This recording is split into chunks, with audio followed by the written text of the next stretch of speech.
le voyez indiqué sur l'écran, nous avons commencé la semaine dernière une série que j'ai intitulée Réinitialisation.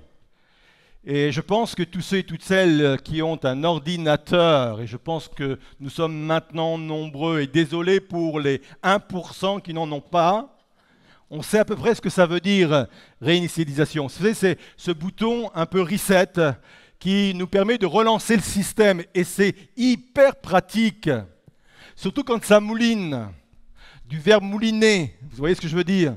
C'est quand ça tourne et on ne sait pas où ça va aboutir et rien n'arrive et on appuie enfin sur le bouton reset et on repart avec une nouvelle configuration dans une valeur initiale et ça c'est très pratique. Et ce qui est pratique est vrai sur le plan technique, sur le plan informatique, l'est également dans la vie de tous les jours. J'aimerais vous dire qu'il y a toujours possibilité de réinitialiser le système. Ça fait partie du plan de Dieu. On a lu ce texte la semaine dernière, on va le remettre encore aujourd'hui, Apocalypse 21, verset 5. Alors celui qui siège sur le trône déclara, et celui qui siège sur le trône, c'est Jésus. Voici, je renouvelle toutes choses. Et il ajouta, écrit que ces paroles sont vraies et entièrement dignes d'être confiance, de confiance, dignes d'être reçues. Et c'est une réalité. Dieu dit, Jésus dit, je suis celui qui fait reset. Je renouvelle le système, je renouvelle toutes choses. Et j'aimerais que cette église-là, ce soit un des marqueurs de cette église, ce soit un lieu où des hommes et des femmes peuvent rentrer dans ce lieu pour réinitialiser leur vie. Peu importe d'où ils viennent, peu importe le chemin par lequel ils sont passés, que ce soit un lieu où ils peuvent faire reset et repartir avec un système nouveau, avec un nouveau fonctionnement, parce que je crois que c'est la réalité de l'Évangile. La semaine dernière, nous avons partagé un message qui s'intitulait « Ta vie n'est pas une fatalité ». Et on s'est basé sur l'histoire de Jabez. Et là, j'ai une petite histoire toute mignonne à vous raconter. Je ne peux pas faire l'économie de ne pas vous la raconter. À la fin du culte, et la maman sans doute va se reconnaître, une maman est venue me voir avec sa petite fille. Elle avait peut-être 4 ou 5 ans. Et pendant la prédication, la petite fille a dit à sa maman, mais avant que le pasteur le dise, moi, je sais ce que ça veut dire, Jabez. Ça veut dire quand on a mangé trop de sucre. Tout le monde connaît le Jabez, non? C'est tellement mignon que cette petite fille vraiment a fait ma journée, quoi. C'était vraiment mignon, c'était excellent, magnifique. Et je comprends pourquoi Dieu est très sévère à l'égard des personnes qui abusent des petits-enfants. Ils sont tellement purs dans leurs déclarations, tellement innocents dans la façon de comprendre la vie que Dieu a raison de dire « Attention, eux, je les protège tellement ils sont grands ». Nous allons aujourd'hui parler de la façon dont on gère nos échecs. Surtout celles qui sont dues à notre responsabilité. Celles qui sont dues à nos mauvais choix, à notre manque de vigilance. Ça englobe même l'échec moral, ou si vous préférez la chute morale, le fait de tomber grossièrement dans un péché. Est-ce qu'il est possible de relancer le système quand on se trouve dans un tel échec? J'aimerais vous dire que pendant des années, les églises se sont mal comportées à l'égard de ceux et de celles qui tombaient dans ce genre d'échec. À ma grande honte, pendant des années, les églises se sont comportées comme une armée qui était prête à sacrifier, à achever ses propres blessés. Et quand je suis rentré dans le ministère, ça remonte maintenant, et qu'on m'a expliqué comment il fallait gérer ce type de cas dans l'église, ça me mettait mal à l'aise, que je me disais, mais c'est pas en rapport, ça n'a rien à voir avec le message de l'évangile qui lui croit à la réhabilitation, qui lui croit à la possibilité de réinitialiser quelque chose. Et depuis, j'ai grandi dans ma connaissance de la parole de Dieu, dans la façon de comprendre la réalité des églises, la façon de diriger l'église. Et encore une fois, je crois que la solution n'est pas d'achever nos blessés, ils font partie de notre armée, mais la solution, c'est de leur permettre de réinitialiser leur vie, parce que c'est possible. Le titre de mon message, vous le voyez devant vous, est le suivant: l'échec n'est pas définitif. Et on va lire ce passage dans Proverbes chapitre 24, verset 16, où il est dit ceci: un honnête homme. Voyez le mot homme dans le sens générique. Une honnête personne peut tomber. Et il ajoute très souvent, une autre version dit 7 fois, sous le coup du sort. Mais il est dit, il s'en relève toujours. Répétez avec moi, il s'en relève. Vous êtes là. J'ai besoin d'être rassuré, parce que des fois, avec les lumières, je ne vois pas si vous êtes là. Donc, rassurez-moi parfois. On va voir 4 choses qu'il nous faut savoir sur les échecs. 4 choses. La première, l'échec est inévitable. Je ne suis pas un prophète de malheur, je suis simplement quelqu'un de très réaliste, mais aussi de biblique. L'échec a lieu même quand on court après le cœur de Dieu. Et j'en veux pour preuve David. David qui courait après le cœur de Dieu. La Bible dit qu'il était un homme selon le cœur de Dieu. Et c'est intitulé, Dieu l'a conservé même dans le Nouveau Testament, puisque dans les Actes des Apôtres, il est question de David comme ayant un cœur selon le cœur de Dieu. Ça veut dire que même quand on court après le cœur de Dieu, malheureusement, on peut connaître des échecs. J'en veux pour preuve les disciples. On peut connaître l'échec quand on est ami de Jésus. 2 de sa garde rapprochée ont connu un échec cuisant. Judas, la trahison. Pierre, le reniement. Et nous l'avons lu, Salomon l'affirme, un honnête homme peut tomber. Honnête, dans le sens littéral, c'est honnête vis-à-vis de Dieu. C'est pour cela que d'autres versions disent le juste tombe souvent. C'est-à-dire, il est honnête dans sa relation avec Dieu. Le juste dans l'Ancien Testament, c'est celui qui observait les règles et les commandements. Et le juste dans le Nouveau Testament, c'est celui qui a été justifié par Christ. Il a vécu la nouvelle naissance. Et la Bible dit que le juste, celui qui est honnête vis-à-vis de Dieu, peut tomber. Nous sommes imparfaits dans un monde imparfait, et c'est important de le savoir.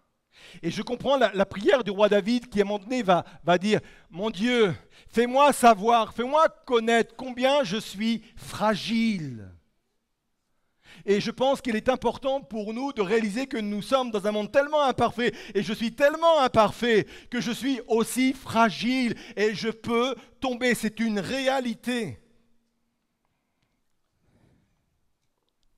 Dieu lui-même, dans son rapport à nous, tient compte de cette réalité. Psaume 103, verset 14, ce passage m'interpelle et m'impressionne énormément. Il est dit de Dieu, il sait de quelle pâte nous sommes façonnés. Vous connaissez l'expression de quel bois en effet? Il sait de quelle pâte nous sommes façonnés. Il tient compte du fait que nous sommes poussière. Il prend en considération que nous sommes poussière. Il prend en considération que nous sommes des êtres faibles. Dieu, dans son équation, prend cela en considération. Moi, ça me bouleverse, ça m'étonne, ça me dépasse. Lui, le Dieu très saint, lui, le Dieu très grand, prend en considération que je suis un être fragile.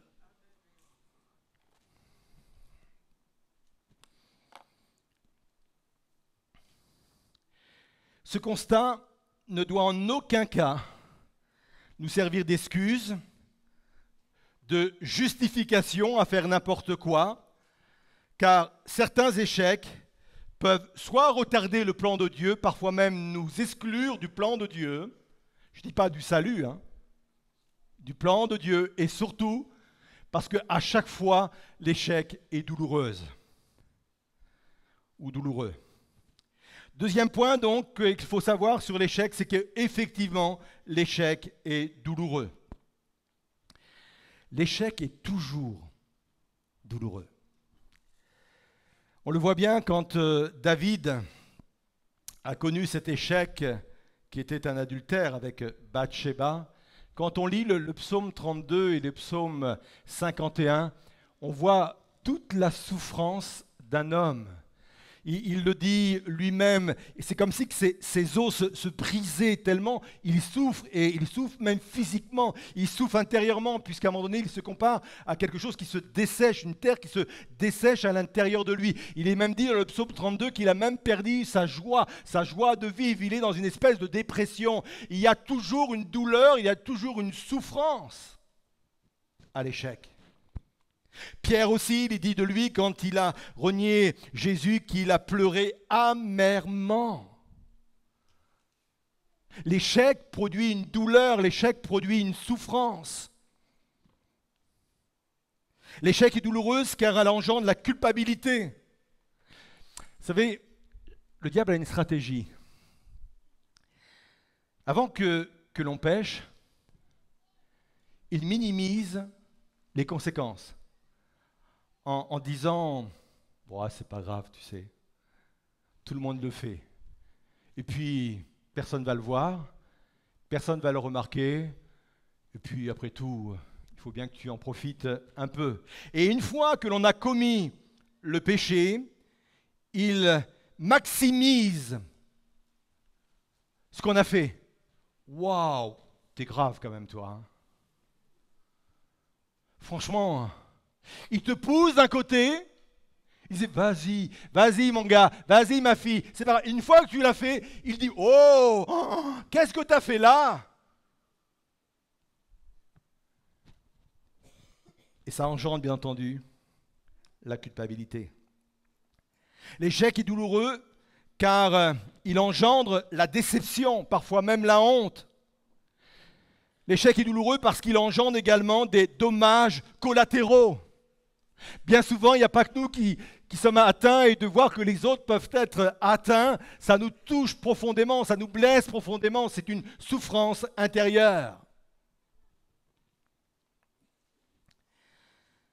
Malgré cela, malgré la douleur de l'échec, j'aimerais vous dire qu'il ne faut pas contourner cette souffrance.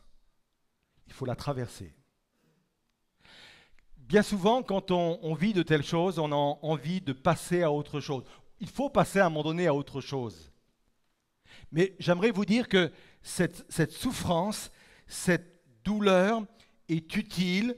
Il faut non point la contourner, mais il faut la traverser. On a besoin de sentir la douleur de nos erreurs. Pour le dire autrement, on a besoin de sentir la douleur de notre péché. La douleur contient des informations.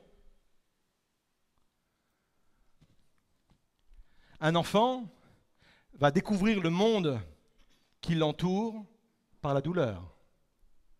Il va tomber, il va se pincer, plus grave, il va se brûler,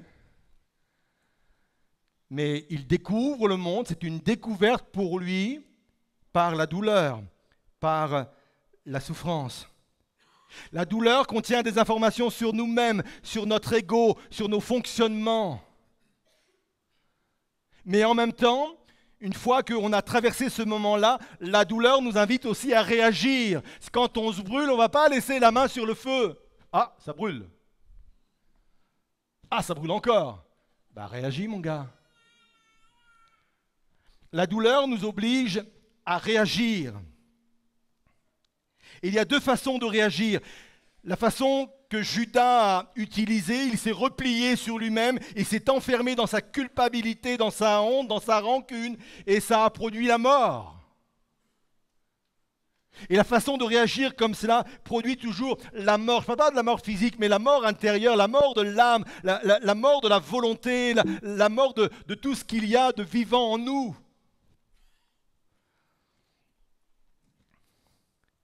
Pierre, lui, s'est repenti. Et se repentir, c'est admettre sa culpabilité, c'est souhaiter prendre une autre direction et c'est surtout saisir la miséricorde de Dieu. Pierre a réalisé son échec, ça l'a fait souffrir, il a pleuré amèrement, il a pris conscience de son erreur, il a accepté que ça venait de sa faute, il a désiré prendre une autre direction et il a surtout saisi la miséricorde de Dieu.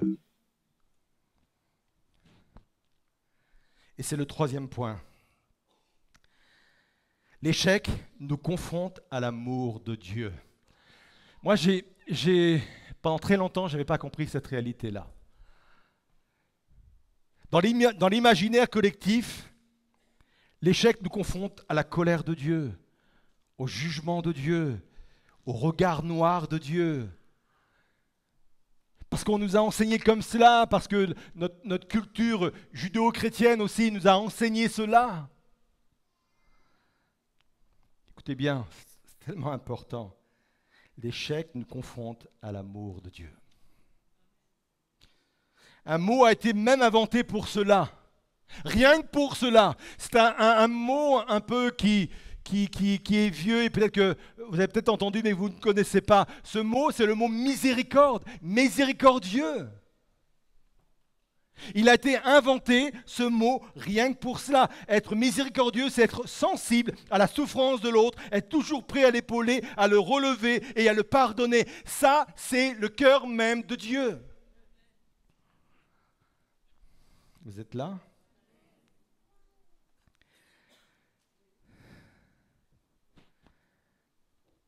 C'est une démarche importante.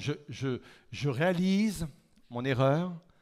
J'ai le désir de m'orienter autrement, mais en même temps, je saisis la miséricorde de Dieu.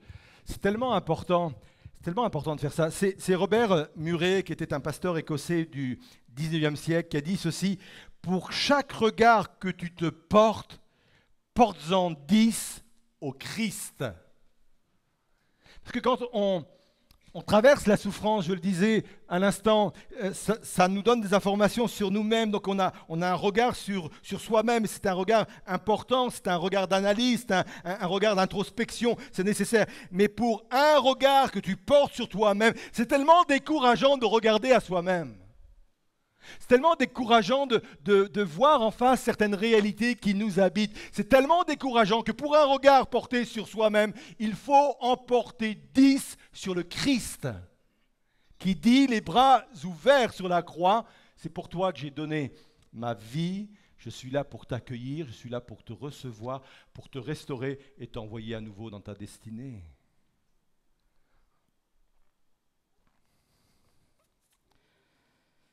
C'est la connaissance d'un Dieu miséricordieux qui a permis à David de se relever de son échec et d'avancer.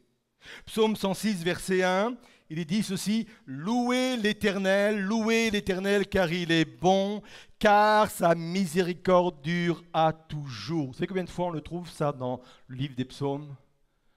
31 fois. C'est comme si que David, à chaque fois qu'il faisait un pas, connaissant sa faiblesse, à chaque fois qu'il faisait un pas, il disait « voilà, je ne vais pas oublier, sa miséricorde dure encore aujourd'hui. » Chaque matin en me levant, chaque matin en marchant, chaque matin en assumant mes responsabilités, la miséricorde de Dieu est encore aujourd'hui. Toujours prêt à m'écouter, toujours prêt à me soutenir, toujours prêt à me relever, toujours prêt à me pardonner quand il y a cet acte de repentance, toujours prêt à me lancer et me relancer dans ma destinée. Sa miséricorde dure à toujours. Ça ne vaut pas un applaudissement, ça.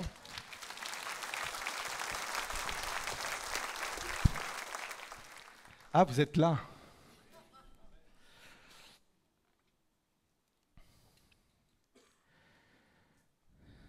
Judas a refusé la miséricorde.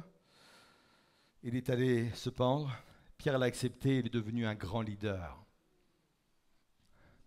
Et quand on lit les deux épîtres que Pierre a écrits après les évangiles, il y a deux épîtres qui portent son nom, première et deuxième épître.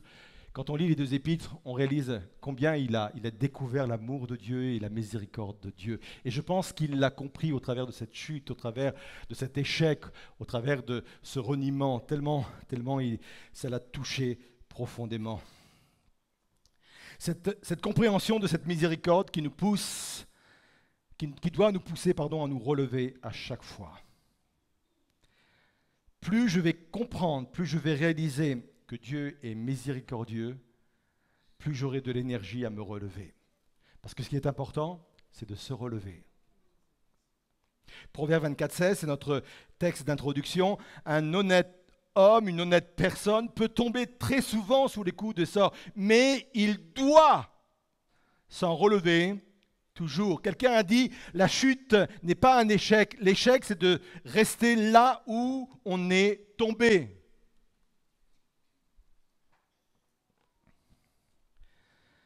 Pour étayer cela, je vais prendre l'exemple de Naaman. Je pense que vous connaissez tous cette histoire, tout au moins si vous ne la connaissez pas, je vais très vite remettre le contexte de ce dont nous allons parler. Naaman, c'est un général syrien qui a beaucoup de conquêtes, et puis à un moment donné, il tombe gravement malade, il a la lèpre, et il entend parler par l'intermédiaire d'une enfant que là, dans le pays d'Israël, il y a un homme, Élisée, un homme de Dieu, qui invoque le nom de l'Éternel, et les personnes qui vont le voir connaissent le miracle de Dieu dans leur vie. Et Naaman, avec l'autorisation de son roi, de son chef, va aller vers cette patrie, vers cet homme, Élisée. Et quand Élisée va le rencontrer, il va lui dire, voilà, plonge-toi 7 fois dans le Jourdain, et quand tu vas te plonger 7 fois dans le Jourdain, tu vas être guéri. Et j'aimerais vous dire que ce n'est pas simplement s'abaisser dans le Jourdain pour être immergé, mais c'est vraiment se jeter à chaque fois. Et ça me fait penser à quelqu'un qui marche et qui à chaque fois tombe. Il doit se relever et il tombe. Vous voyez Naaman de cette façon-là, il marche dans le Jourdain, il se laisse tomber, mais il se relève. Il remarche une deuxième fois, il se laisse tomber et il se relève. Et ainsi de suite. Et ça nous parle de toutes nos chutes. À chaque fois que l'on tombe, il faut se relever. Et à chaque fois que je me relève, je me rapproche petit à petit de la victoire finale. Peut-être que tu es tombé 2 fois, 3 fois. Relève-toi encore, peut-être encore 1 ou 2 ou 3 fois. Mais viendra la victoire finale. Au bout de la 7e fois, il a été totalement guéri, délivré de sa lèpre. Relève-toi, même si ça fait 5 fois que tu tombes dans le même endroit. Il faut se relever. 4e point et dernier concernant l'échec. Dieu construit sur les ruines de nos échecs. Luc 22, 31, ça concerne Simon-Pierre. Simon, Simon, fais attention. Satan vous a réclamé pour vous passer tous au crible, comme on secoue le blé pour le séparer de la balle, c'est-à-dire de l'enveloppe. Mais moi, j'ai prié pour toi, pour que la foi ne vienne pas à te manquer. Et toi, le jour où tu seras revenu à moi, fortifie tes frères. 2 choses. Jésus ne dit pas, après ta chute, si tu arrives à te relever et à revenir vers moi, je vais t'utiliser pour que tu sois une bénédiction pour tes frères. Il ne doute même pas du relèvement. Et toi, le jour où tu seras revenu. Il ne dit pas si, il dit quand tu seras revenu. Le jour, parce qu'il y a un jour, je le connais, je crois, je mise là-dessus. Il y a un jour où tu vas te relever. Et quand tu vas te relever, tu seras une bénédiction pour les autres. Il mise sur le relèvement parce qu'il construit sur les ruines de nos échecs. Quand on voit ce que Dieu a confié à Pierre, c'est impressionnant. Hein? Cela est un peu décrit dans le verset qu'on a vu ensemble. Tu seras revenu à moi, fortifie tes frères. Ça va bien au-delà des disciples, parce qu'il faut mettre cela en rapport avec cette autre parole. Je n'ai pas donné à la technique, mais vous connaissez par cœur. Et moi, je dis que tu es pierre, et que sur cette pierre, je bâtirai mon église. Et il y a un jeu de mots entre les 2 pierres. Peut-être que vous l'avez déjà entendu. Quand il dit, je te dis que tu es Pierre, il parle du prénom, c'est Pétros. Et Pétros, c'est un caillou, en fin de compte. Vous savez, le caillou qu'on peut avoir dans la chaussure et qui fait mal. Et quand je vois la vie de Pierre, je m'aperçois... Et j'ai l'impression qu'il était le caillou très souvent dans la chaussure de Jésus. Vous avez remarqué comment il titillait à chaque fois, il posait des questions. Il posait toujours les questions qu'il ne fallait pas et surtout pas toujours au bon moment. Des réflexions, mais des fois, le Seigneur est obligé de le reprendre. Arrière de moi, Satan. Pierre, c'est ça, c'est le petit caillou. Mais Jésus dit, moi je te dis que tu es Pierre, ce caillou, et que sur cette pierre, c'est un autre nom, un autre mot qui est employé. C'est le mot Pétra, roc, rocher, falaise, même chaîne de montagne. Ça veut dire que le petit Pierre que tu étais, là, qui était toujours en train de titiller les uns et les autres, j'en fais un roc, j'en fais une falaise sur laquelle je vais pouvoir construire et bâtir mon église. Dieu construit sur nos ruines. Dieu construit sur nos échecs. Il faut vraiment qu'on puisse le comprendre et le réaliser. Si ce n'était pas le cas, je ne serais pas devant vous ce matin. Dieu construit sur l'échec. C'est une réalité. Je vais conclure. Marc 16, verset 7. Et maintenant, allez annoncer à ses disciples et aussi à Pierre qu'il vous précède en Galilée. C'est là que vous le verrez comme il vous l'a dit. Moi, j'aime beaucoup cette parole parce que je trouve qu'il y a dedans toute la miséricorde de Dieu qui est manifestée. Pierre fait partie des disciples, on est d'accord? Pourquoi répéter donc, allez annoncer à ses disciples et aussi à Pierre? Mais Pierre fait partie des disciples. Parce que Jésus sait dans quel état se trouve à ce moment-là Pierre. Le coq a chanté, Pierre a renié Jésus, et la Bible nous dit que même au moment où le coq a chanté, le regard de Jésus et le regard de Pierre se sont croisés. Et Jésus sait, après sa résurrection, que non seulement il a un message général à dire aux autres disciples, mais qu'il a un message particulier à dire à Pierre. Allez dire à Pierre, c'est moi qui le dis ça, j'en ai pas fini avec toi. Dans 50 jours, je vais avoir besoin d'un prédicateur qui va oser se lever le jour de la Pentecôte pour prêcher le message de l'Évangile. J'ai besoin d'un prédicateur qui va retirer dans son filet déjà 3000 âmes au salut dans le royaume de Dieu. Va dire à Pierre ce qu'il peut et va devenir. J'aime l'idée que ce matin, dans ce lieu, il y ait des prénoms comme cela qui résonnent. Va dire à un tel. Va dire à celui qui est au fond du trou. Va dire à celui qui est empêtré dans un divorce.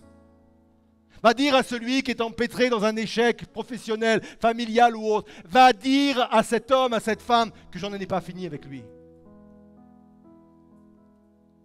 Je crois à la réalité de la réinitialisation. Je crois que l'échec n'est pas définitif. Et j'aimerais vraiment vous inviter ce matin à vous lever à votre place et on va se tenir ensemble devant cette parole. Il y a des choses importantes à réaliser.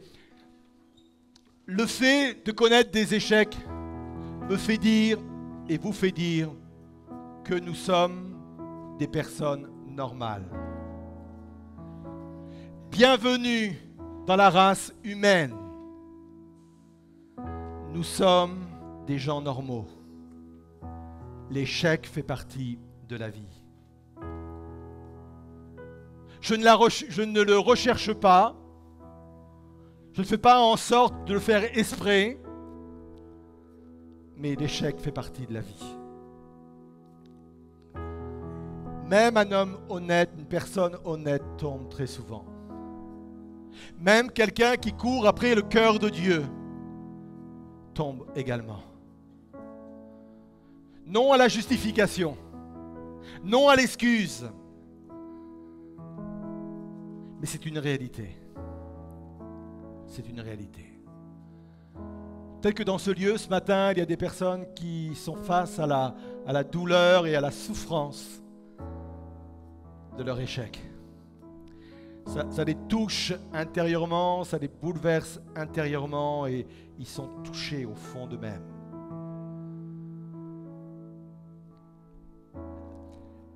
Cette souffrance et cette douleur est constructive à partir du moment où je sais la gérer. À partir du moment où elle ne m'envoie pas, elle ne me renvoie pas à me refermer sur moi-même, dans ma culpabilité, dans ma rancune ou que sais-je. Cette souffrance est utile parce qu'il y a des informations qui sont utiles et nécessaires à retirer de ce moment de souffrance, ce moment de douleur. Elle apprend des choses sur moi-même, sur mes fonctionnements. Elle m'apprend des choses sur ma relation avec Dieu. Elle m'apprend des choses sur ma relation à l'autre. Et surtout, elle doit m'amener à assumer mes erreurs. Elle doit m'amener à saisir la miséricorde, la grâce et l'amour de Dieu qu'il veut manifester au milieu de nous, parce qu'il y a en moi ce désir de faire mieux, de faire autrement, de plaire davantage à Dieu. Peut-être que quelqu'un ce matin a besoin de dire juste, fini, je me lève. Je sors de mon état, je sors de ma situation, je sors de mon échec. Assez de lamentations, assez de complaintes. Je me lève et je sors. L'amour de Dieu est là pour m'accueillir. Ne redoutez pas le regard noir de Dieu. Il n'existe pas. Il existe uniquement dans nos fantasmes, dans notre imaginaire. Ne vous attendez pas à la colère de Dieu. C'est l'amour de Dieu qui nous reçoit, qui nous accepte. Et pendant que je vis cette réalité, je prends la décision de me lever de mon échec et d'aller vers lui afin de toucher cette grâce et cette bénédiction, parce que Dieu mise sur les ruines de mon échec. Dieu construit sur les ruines de mon échec. Dieu me relance, me réinitialise sur les ruines de mon échec. Je veux vivre cette réalité.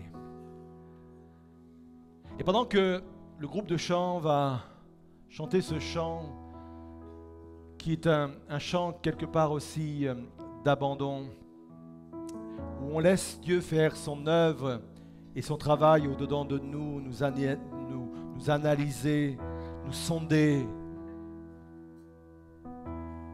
Peut-être que c'est un appel qui demande du courage, mais si quelqu'un sent que c'est le moment ce matin de dire, il faut que je reparte. Il faut que je sorte de mon échec, il faut que je réinitialise ma vie. Si quelqu'un sent que Dieu lui a parlé, va dire aux autres, mais va dire également à cette personne en particulier. Et si tu te sens concerné, si tu penses être cette personne en particulier, viens sur le devant. Pendant ce chant, viens sur le devant. Je vais prier avec toi, je vais prier pour toi et on va laisser la grâce de Dieu se manifester. On chante ce chant pendant ce temps-là.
Regarde si je suis loin de toi.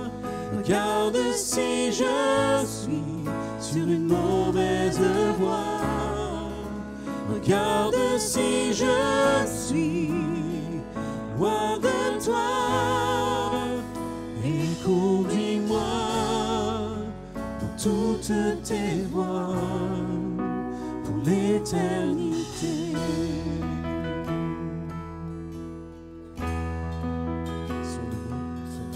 Sonde-moi, oh Dieu, et connais mon cœur. Éprouve-moi, Seigneur, et connais mes pensées.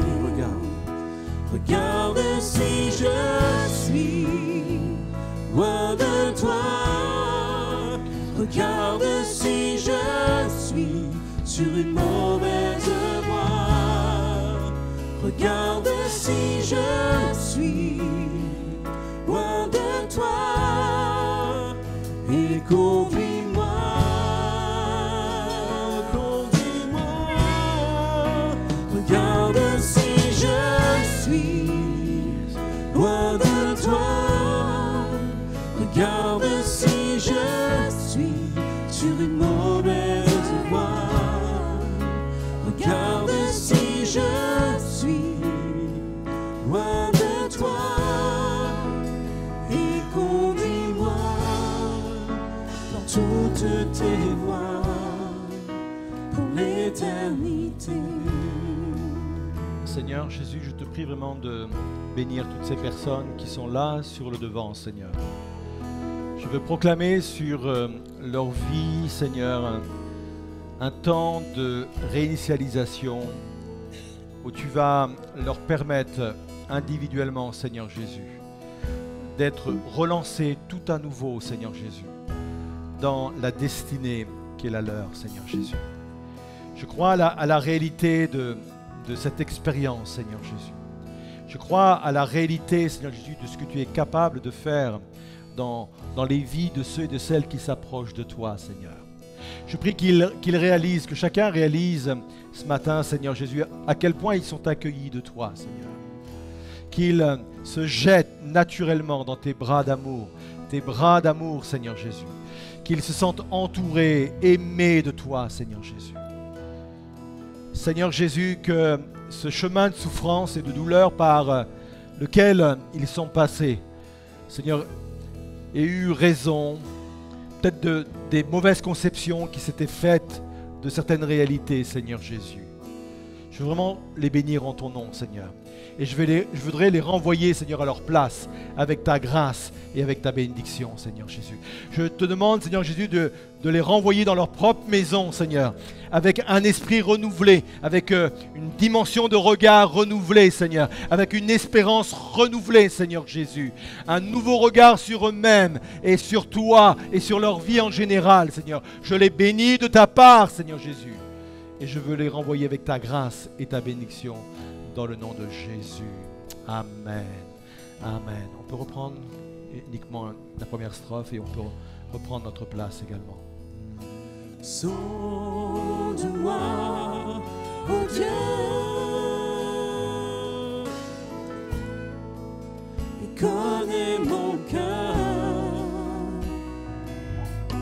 Éprouve-moi, Seigneur, et connais mes pensées. Regarde si je suis loin de toi. Regarde si je suis sur une mauvaise voie. Regarde si je suis loin de toi.